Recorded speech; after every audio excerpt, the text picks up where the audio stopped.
Hindi karera ang buhay, kaya hindi tayo dapat nakikipag-unahan sa iba. Kung lagi nating ikukumpara yung mga sarili natin sa mga taong nakakalamang sa atin, ay hindi tayo magiging masaya.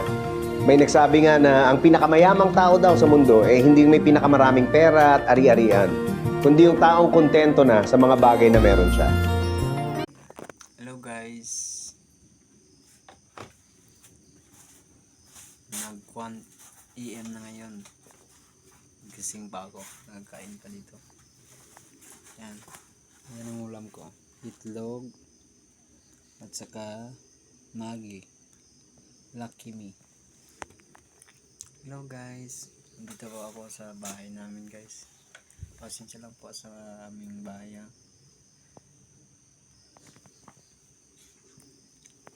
Yan. Ako lang ito. Mag-isa lang ako dito sa bahay. Hello.